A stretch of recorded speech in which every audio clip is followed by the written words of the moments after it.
Okay, once again, good afternoon, everyone. No? It's almost 2 p.m. No? It's almost 1 minute to 2 p.m. in the afternoon. Okay, so once again, please join me, in our daily bread with devotion, healing prayer with Jesus calling, with the promised blessing. The promised blessing of God is the land, okay, the earth. Okay, see the good land. Okay, so yun ang sinasabi, no, sa Britain, Spain, no, Greece, Asia Minor, Egypt, no, Syria, Media, no, Babylonia, Persia, Arabia, no, Arabia. Yan yung mga sakop ng no, Ethiopia, no, Sheba, no, maraming sakop ang good land, no, the good land, okay?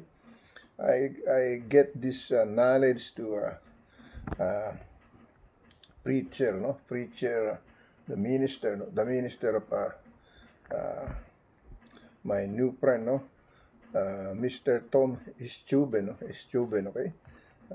He lives here near, not far from my home also, no? He lives on the other side, okay? We live also in the same area in the Camp Sargent, no? Community, okay? So once again, please join me, no?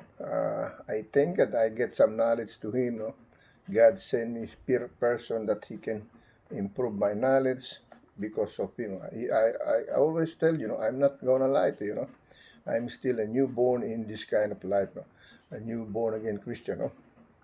It's only it doesn't matter when we start, no? To be a new Christian. The good thing, I am a new born again child as a new child of God, a children of God, who serve Him, trying the best thing I can to share my offering to Him, and He is with me. I receive this Holy Spirit, my Holy Ghost together.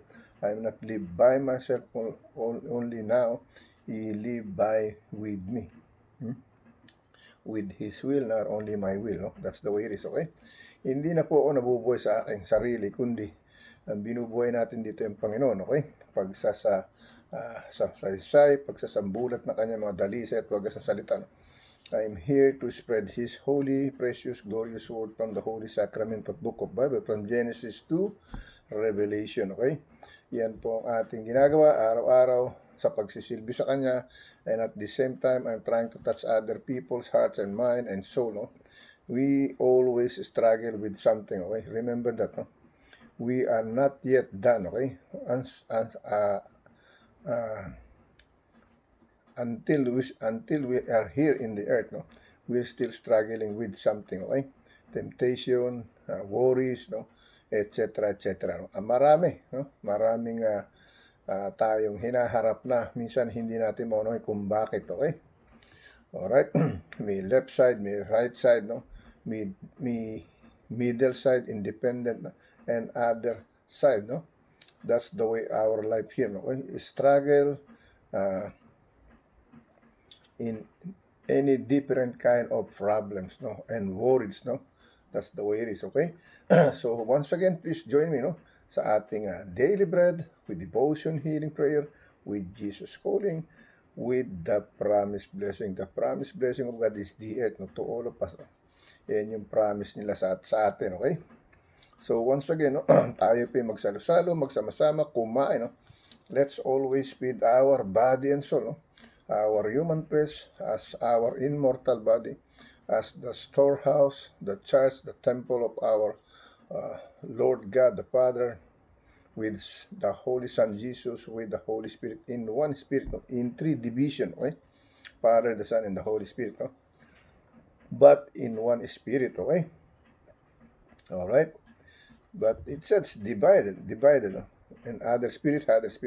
But it came from the Holy One Spirit. That's the only thing I know, eh? Because it said, if you see the Father, you see the Son Jesus. If you see the Son Jesus, you see the Father. It means to say, you see the Holy Spirit of them too, in one Spirit, okay? That's the only thing I know. That's the one I naabot ng aking karunungan, ng aking kaunawan. Kung hindi pa, kayo na ang maggusto ng mas marami kayong alam kung sakasakali, okay? So tayo po yung magsalo-salo, magdasal, no? to all the grandmothers, grandfathers, to mothers and fathers, no, to all the auntie, uncle, no, cousin, nephew, etc., brother and sister, okay? Wherever you are all included here in my daily bread with devotion, healing prayer, with Jesus calling, with the promised blessing. All of you are included here, from president to the lower civilian person, from rich to the poor. You are all included here, whether you are good or bad, from president to the lower civilian person, from rich to the poor. I include each and every one of you who's living in the top of the secret of the earth, is still alive, sleeping, eating, running, etc. Right? So let's say, let me say some prayer and thanks to God. No? Lord God, once again, here I am again, Lord God. Thank you so much for guiding me, to teach me everything you want me to be. Give me more knowledge and wisdom to seek your kingdom, no? To seek all in your kingdom, no? Lord, to know everything about you, Lord God, to spread your precious, glorious word from the holy sacrament of Book of Bible. Use us, our human flesh, our immortal body, as your temple, as your church, as the storehouse of your precious, glorious word, God, from the holy sacrament of Book of Bible, God. Lord, may you guide us, protect us, make us safe, healthy, strong with our loved ones, okay? Saglit lang po.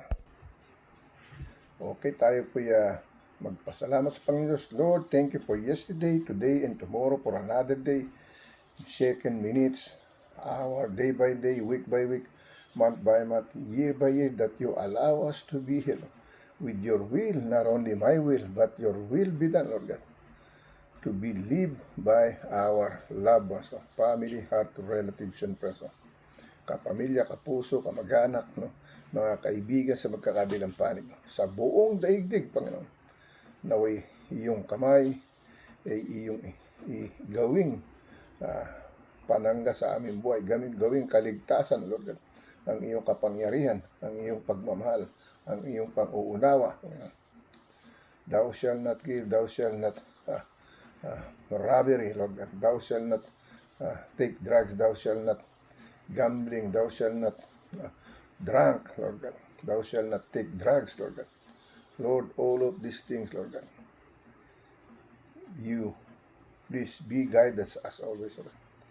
Throw away our ego, Lord God, anger, addiction, Lord God, for all of these bad things, Lord God. May you save us, touch us, Lord. Please always guide us, protect us, make us safe, healthy, strong with all our loved ones, Lord God. Grant us all our best wishes from the successful of all goodness against to this evilness, evil power, evil behavior, arrogant behavior, disrespectful manners.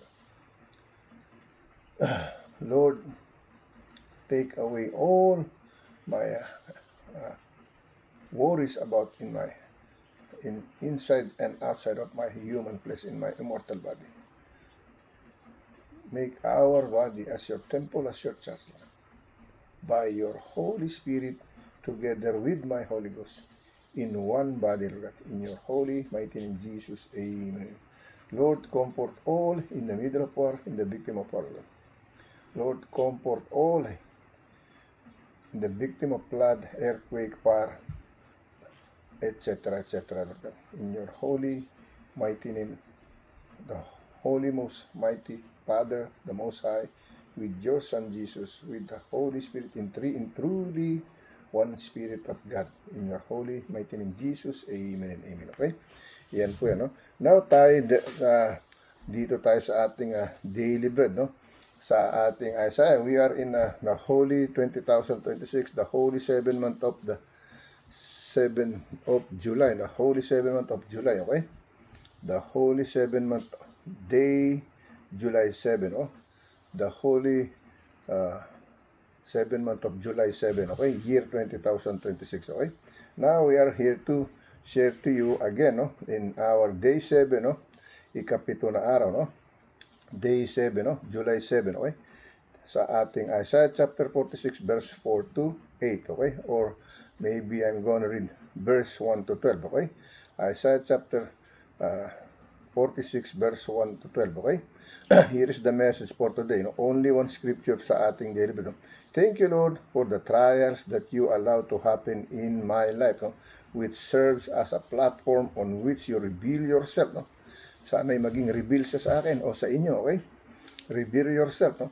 Show your love and power, no? Show your love and power, no? Both to me and to other looking on, no? Sa iba pang magnahanap. Thank you that I can move into the future non-defensively with hands outreached to whatever lies ahead. For you hold the future and you'll always be with me even to my old age, no? And through all eternity, no? Okay? And through all eternity, okay? Yan ang ating Isaiah chapter 46 verse 4, okay? Again, let me read it for the second time, no? Thank you, Lord, for the trials that you allow to happen into my life, which serves as a platform on which you reveal yourself, show your love and power both to me and other looking on, no? Thank you that I can move into future non-defensively with hands outstretched to whatever lies ahead, no? For you hold the future and you'll always be with me even to my old age and through all eternity, okay? Yan ang sinasabi ng Isaiah chapter 46 verse 4. Let me read in Tagalog version, no? In Philippines, no? Day 7, ikapito na araw. Salamat, Panginoon, sa mga pagsubok na pinahintulutan mong mangyari. Ang aking buhay ay nagsisilbing plataforma kung saan ay iyong ibinunyag iyong sarili, ipinakita ang iyong pagmamahal at kapangyarihan, no? Kapwa sa akin at sa iba pang tumitingin. Salamat na maaari akong lumapit sa anumang naghihintay sa hinaharap dahil hawak mo ang hinaharap at lagi mo akong kasama kahit hanggang sa aking pagtanda at sa buong kawalang hanggan, no? Siya naman, okay? Yan po ang ating daily bread, okay? Now, let me read in the Bible, no? Let me read verse sa ating Isaiah chapter 46, verse 1 to 10, no? Gusto ko basahin hanggang 1 to 13 na yan, okay? 1 to 13, okay? Verse 1 to 13, no? Here is the message, no? Bow it down, Nebo, stop it their idols, no? Were upon the beast and upon the cattle, your carriages were heavy laden, no? They are a burden into the weary beast, no? Verse 2, no? They stoop, they bow down together, they could not deliver in the burden, but themselves are gone into captivity, no? Verse 3, no? Okay? Verse 3, no? Hearken unto me, O house of Israel, no?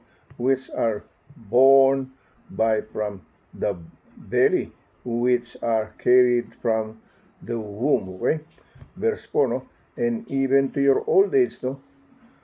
I am he, and I even to hoar hairs will I carry you. I have made, and I will bear, even I will carry, and will deliver you, no? Verse 5, no? To whom will ye or you liken me, and make me equal, and compare me, that we may be like, okay? Verse 6, no? The lavish gold out of the bag, no? And weight, no? Silver and the balance, no? And hire a goldsmith and make it a good day fall, no? Down, no? Down ye, they worship, okay? Verse 7, no? They bear him upon the shoulder, no?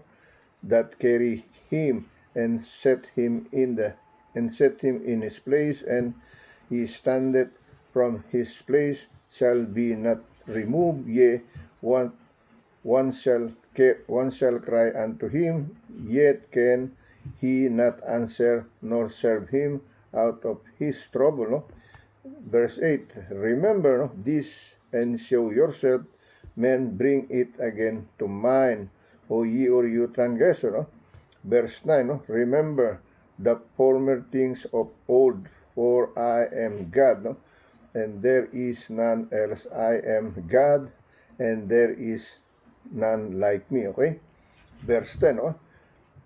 Verse 10, declaring the end from the beginning and from the ancient times, no? The things that are not yet done, saying, my counsel shall stand, I will do all my pleasure. Okay? Verse 11, no? calling the rebellious bird from the east, no? The man that execute my counsel from a far country, yea, I have spoken it, I will also bring it to pass. No? I have purpose, no? I have purpose it, no? I will also do it. Okay? Verse 12, no?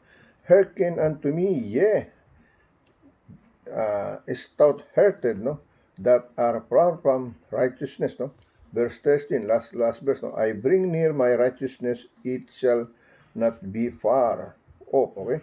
And my salvation shall not tarry, and I will please salvation and Sion, in Sion, for Israel my glory, no? For Israel my glory, okay? I'm trying to prove my friend, no, that I can still read, no, in the will of God, not only by my will, no. I have problem in my eye, but God still helping me, carrying me, no, taking care about me, about my what I need to spread His gospel, no. I know He's still healing my eyes, my vision, everything inside out of my human flesh, no. Everything, no. I have something here now; it's gone because of God's heals me, no. I never know. I didn't even know how I got that over here. No? If you review the video, the past, no, like a month or almost a year, no, I got that one, but it's still gone now. See, because God's healing me, no. I never drink some medicine or anything, no, just some herbal or juice or something, okay? That it could be drain all the bad things in my body, no? The toxic, okay? Now, let's go to read in Tagalog version, no? Isaiah, pahina 46, versikulo 1 hanggang 13, no? In Spanish, no? Isaiah, kapitulo 46, versikulo 1 hanggang 13, okay? Ang Lord, napakabuti sa akin, no?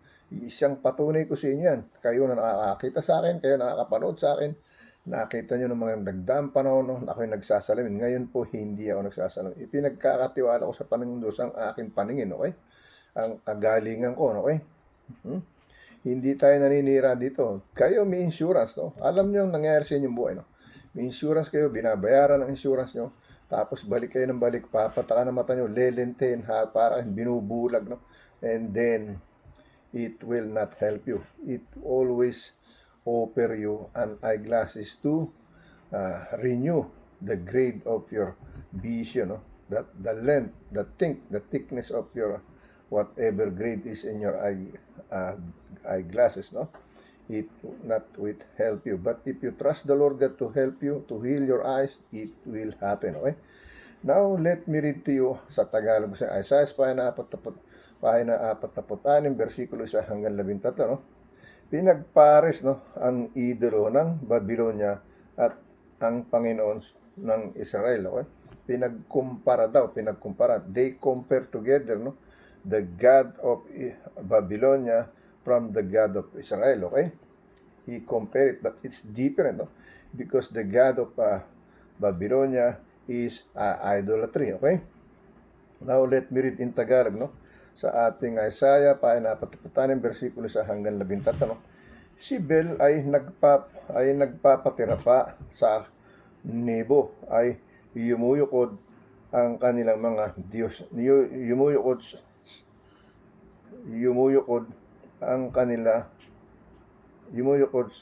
sa kanilang mga Diyos-Diyosan, no? Yumuyukod ang kanilang mga Diyos-Diyosan ay pasan sa ibabaw ng hayop, no, at sa ibabaw ng mga baka at mga bagay na inyong daladalang inililibot ay mabigat at napasan sa pagod na hayop. Okay? Versikulo 7, no? I always share this every one day in a month. So, 12 times in the year, okay?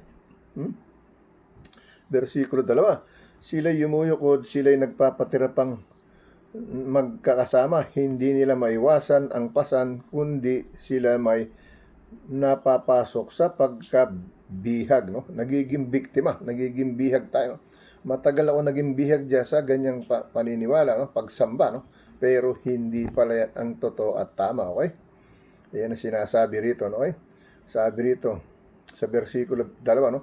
Sila yumulukod, sila nagpapatira pang magkakasama, hindi nila maiwasan ang pasan, kundi sila may napapasok sa pagkabihag, no? So, nagiging alipin tayo ng mali, ng maling pagsamba sa mga Diyos-Diyosan, okay? Versikulo 3, no? Inyong dinggin ako, o sangbayanan ni Jacob, at sa lahat ng nalabi sa sangbayanan ni Israel na kinalong, no? Na kinalong ko mula sa tiyan ng dala mula sa bahay bata, okay? Versikulo 4, no? At hanggang sa katandaan ay ako nga, at hanggang sa magkauban ay dadalin kita, aking ginawa at aking dadalin, aking dadalin at aking ililigtas, okay? Versikulo 5, kanino ninyo ako itutulad at ipaparis at iwawangis ako upang kami ay magkagaya, no?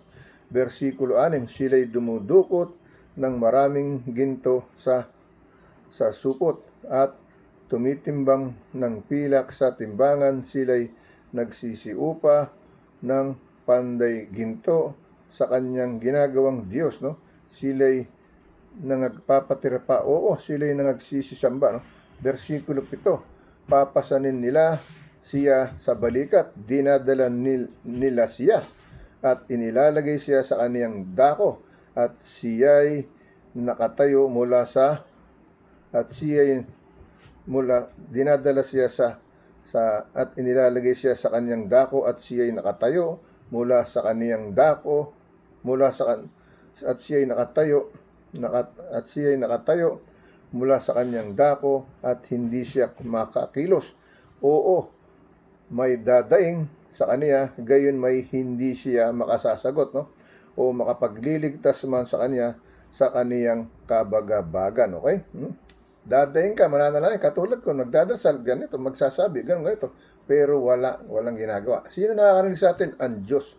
Yung ating nasa harap, wala. Sino nakakarinig sa atin? Ang Panginoon Diyos, okay?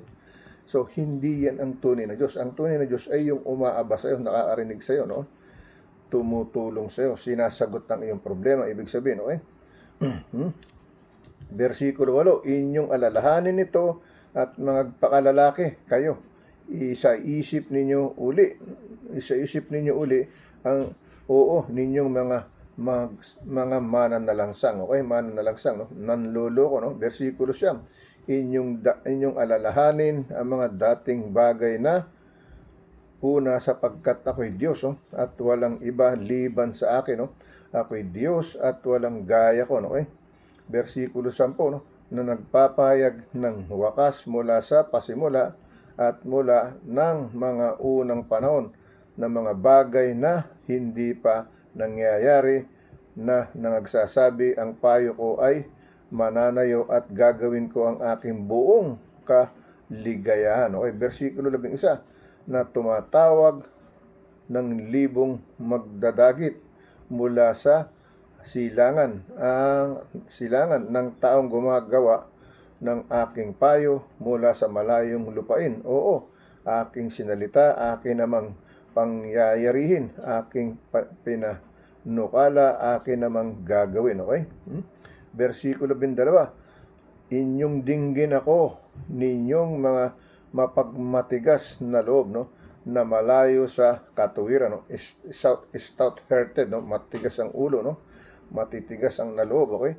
Mga pusong bato, ika nga, no? Versikulo 13, aking inilalapit ang aking katuwiran kung hindi maglalaon, at ang aking pagliligtas ay hindi, no, magluluwat at aking ilalagay ang kaligtasan sa Siyon sa ukol sa Israel na aking kaluwalhatian. Okay? Ukol sa Israel na kanyang kaluwalhatian. Okay? Now, let's go to the other scripture chapter and verse. No? Punta tayo sa ating, dito tayo sa ating Genesis. No? I got this from my friend, no? Sir Tom, okay? Minister Tom, okay? Steuben, okay? So, siya kong senior ngayon. Nag-usap kami kagabi. First time nag-meet kami kagabi doon sa kanyang bahay, no?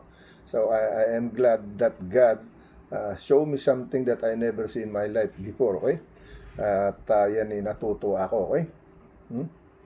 Dito tayo sa ating Genesis chapter 3 verse 16 to 20, okay? Genesis chapter 3 verse 16 to 20, okay? Here is the message, no? Dito tayo, no? Genesis chapter 3 verse 16 to 20, okay? Dito tayo sa Genesis chapter 3 verse 16, okay? And to the woman he said, I will greatly multiply thy sorrow and thy conception, no? In sorrow thou shalt bring forth children, and thy desire shall be to thy husband, okay? Husband, and he shall rule over thee. Verse 70, no? And unto Adam, no, he said, because thou hast hearkened unto the voice of thy wife, no? And hast eaten of the tree, and of which I commanded thee, saying, thou shalt not eat of it, no?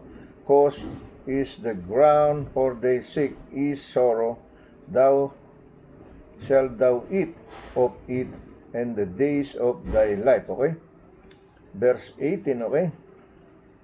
Thorns also and thistles, no, shall it bring forth to thee, no?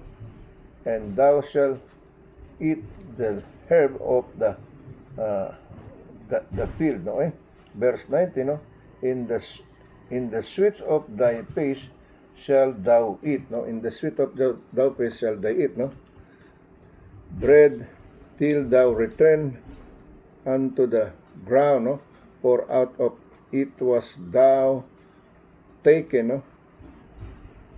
For dust thou art, and unto dust shalt thou return, okay? Verse 20, no? Verse 20, no? And Adam called his wife, no? Named Eve, no? Because she was the mother of all living, no? Because she is the mother of all living, okay? Yan yun, okay? Now, let me read in Tagalog version, okay? Dito tayo sa Genesis, pahina 3, versikulo 16 hanggang 20, okay? Sinabi niya, no? In Spanish, no? Genesis kapitulo 3, versikulo 16 hanggang 20, no? In Tagalog, no? Genesis pahina 3, versikulo 16 hanggang 20. Sinabi niya sa babae, no? Pararamin kong lubha, no? Ang iyong kalumbayan at ang iyong paglilihi na panganganak ka ng may kahirapan, at sa iyong asawa ay pahihinuhod. Ang iyong kalooban ay siya'y papanginoon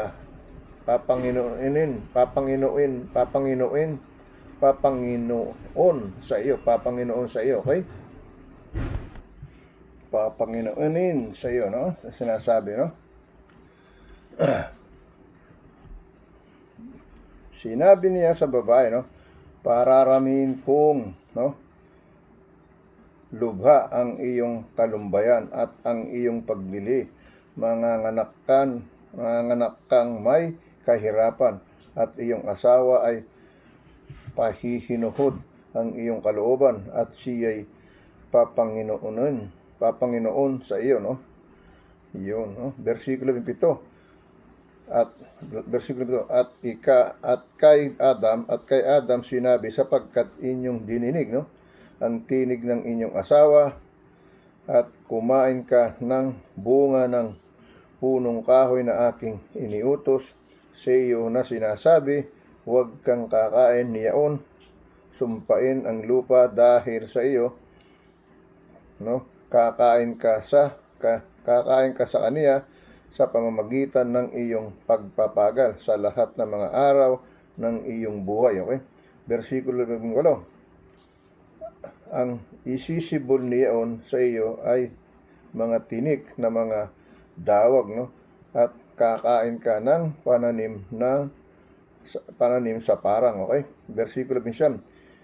Sa pawis ng iyong muka ay kakain ka ng tinapay hanggang sa ikaw ay mauwi sa lupa, no?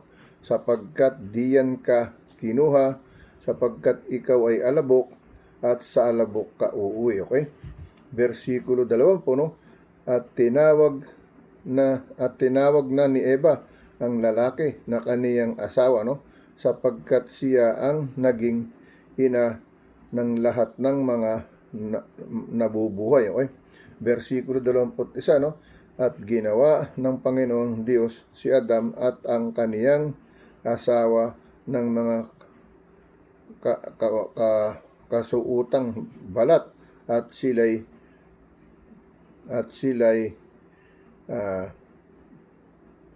dinamitan. Okay? Lumampas pa tayo, nakabasa pa tayo ng isa, no? It says, we add verse 21, no? It says in verse 21, no? Verse 21, no? Unto Adam also, and to his wife did the Lord God made coats of skin and clothed them, no? Clothed them, okay? Yan ang sinasabi. At iginawa ng Panginoon Diyos si Adam at ang kaniyang asawa ng mga kasuutang balat at sila'y dinamitan, okay? Kasi nagkaroon na sila ng mga malisyan, okay? Now, let me continue to read this, no? Hanggang, it's okay, hanggang doon na lang tayo, okay? So, let's go to our other scripture chapter and verse, no? Pero pwede pa nating isama, may minuto pa, no? So, let me continue to read until verse 24, okay? Because we read the verse 21 already, no? And the Lord God said, no, behold, no, the man is become one of us, no, to know good, no, and evil, and know less the put for that his hand, no, and take also in the tree of life, no, and eat and live forever, no. Verse 23, no. Verse 22. Therefore the Lord God sent him, no, forth from the garden of Eden, no, to till the ground, no, from whence he was taken. Okay? Verse 24, no. So he drove out of man, no, and he placed at the east of the garden of Eden, no, cherubims and a flaming sword which turned every way, no, to keep the way of the tree of life, no, tree of life. Okay? So basahin natin sa Tagalog version, no, yung ating Genesis, no, chapter 3 verse 16 to 24. Okay? We stop on the verse 21, no? At ginawa ng Panginoon Diyos si Adan at iginawa ng Panginoon Diyos si Adan ng kaniyang asawa ng kasuotang balat at sila'y dinamitan, no? Versikulo 23. At sinabi ng Panginoon Diyos, narito ang tao'y maging parang iisa sa atin, no? At nakakilala ng mabuti at masama, at baka ngayon iunat ang kaniyang kamay at pumitas naman ng bunga ng punong kahoy ng buhay at kumain at mabuhay magpakailanman. Versikulo 23. Kaya pinalayas siya ng Panginoon Diyos sa halamanan ng Eden upang kaniyang bukirin ang lupaing pinagpunan sa kanya, no? Versikulo 24, no? Ano pat tinaboy ang lalaki at inilagay sa silangan, no? At sa halamanan ng Eden at mga kerubin at ang isang nagniningas na tabak na umiikot upang ingatan ang daang patungo sa kahoy ng buhay. Okay? So binantayan yung punong kahoy, okay, ng buhay. Okay? Yan ang sinasabi. Okay? So let's go to other scripture chapter and verse. Okay? Sa second video na tayo.